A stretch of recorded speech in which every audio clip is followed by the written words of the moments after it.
warahmatullahi wabarakatuh. Perkenalkan, saya Siti Latifah dari kelompok 2. Di sini saya akan menjelaskan materi dari kelompok 2, yaitu dengan tema batas-batas pengendalian manajemen. Nah, pada kesempatan kali ini saya akan menjelaskan 2 subbab, yaitu pengendalian manajemen dan perumusan strategi. Subbab yang pertama yaitu pengendalian manajemen. Pengendalian manajemen ini dapat diartikan sebagai suatu proses di mana seorang manajer mempengaruhi anggota organisasi untuk mengimplementasikan strategi organisasi yang sudah diterapkan. Beberapa aspek dari proses pengendalian manajemen yaitu yang pertama, kegiatan pengendalian manajemen. Kegiatan pengendalian manajemen ini ada 6, yaitu yang pertama, perencanaan. Perencanaan ini merupakan apa yang seharusnya dilakukan oleh organisasi. Yang kedua, koordinasi, yaitu aktivitas dari beberapa bagian organisasi. Lalu yang ketiga, yaitu komunikasi. Komunikasi ini merupakan informasi. Yang keempat, yaitu evaluasi. Evaluasi ini berarti juga informasi. Yang kelima, mengambil keputusan, yaitu tindakan apa yang seharusnya diambil. Yang keenam, mempengaruhi, yaitu orang mengubah perilaku orang lain. Aspek yang kedua yaitu keselarasan tujuan.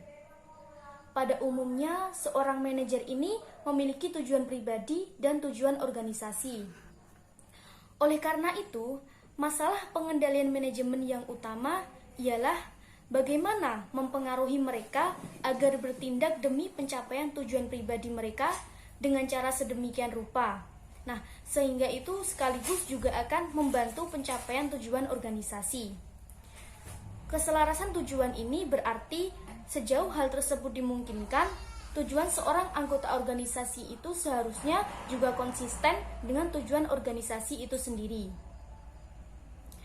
Lalu aspek yang ketiga yaitu perangkat penerapan strategi. Dalam sistem pengendalian manajemen, membantu para manajer untuk menjalankan organisasi ke arah tujuan yang strategis. Maka dari itu, fokus utama dalam pengendalian manajemen ialah pelaksanaan strategi.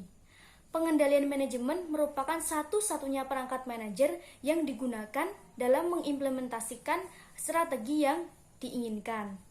Nah, selain itu, strategi juga diimplementasikan melalui struktur organisasi, manajemen sumber daya manusia, dan budayanya. Nah, struktur organisasi ini menetapkan peranan, hubungan pelaporan, dan pembagian tanggung jawab yang membentuk pengambilan keputusan dalam suatu organisasi. Sedangkan manajemen sumber daya manusia ini melakukan seleksi, pelatihan, evaluasi, promosi, dan pemecatan pegawai guna mengembangkan pengetahuan dan keterampilan yang diperlukan untuk melakukan strategi organisasi. Sedangkan budaya ini mengacu pada sekelompok kepercayaan, sikap, dan norma umum yang secara eksplisit maupun implisit mengarahkan tindakan manajerial. Aspek yang keempat yaitu tekanan finansial dan non-finansial. Dalam sistem pengendalian manajemen ini ada ukuran kinerja finansial dan non-finansial. Dimensi finansial memfokuskan pada moneter yang menekankan pada net income, return on equity, dan lainnya. Sedangkan dimensi non-finansial ini meliputi mutu produk, pangsa pasar, kepuasan pelanggan, pengantaran tepat waktu, dan motivasi kerja.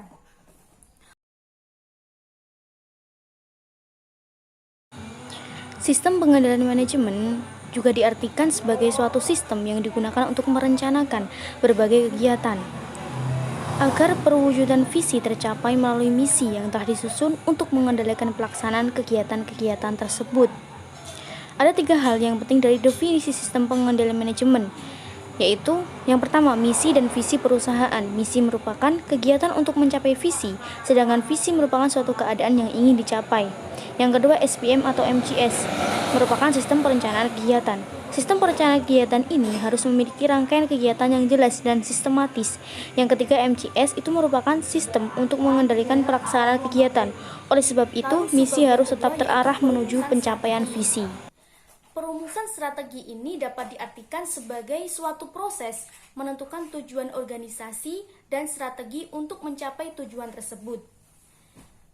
Tujuan merupakan apa yang akan dicapai oleh suatu organisasi, sedangkan strategi ini menjelaskan langkah spesifik untuk mencapai tujuan dalam kurun waktu tertentu. Tujuan biasanya untuk jangka panjang dan jarang sekali berubah. Strategi merupakan rencana besar organisasi untuk mencapai tujuan organisasi. Strategi biasanya untuk jangka pendek.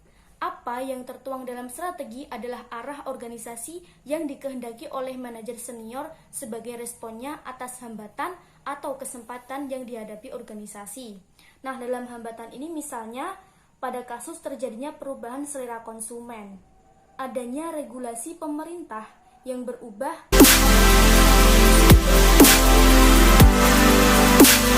Kesempatan ini misalnya adanya persepsi baru konsumen, inovasi produk, ataupun inovasi teknologi. Nah, manajemen ini biasanya berpijak pada hambatan dan kesempatan untuk menentukan strategi. Oleh karena itu, seringkali terjadi perubahan strategi organisasi secara besar ketika diangkat seorang manajer atas atau top manajer baru. Sekian presentasi dari saya. Mohon maaf bila ada salah katanya. Semoga bermanfaat untuk teman-teman. Wassalamualaikum warahmatullahi wabarakatuh.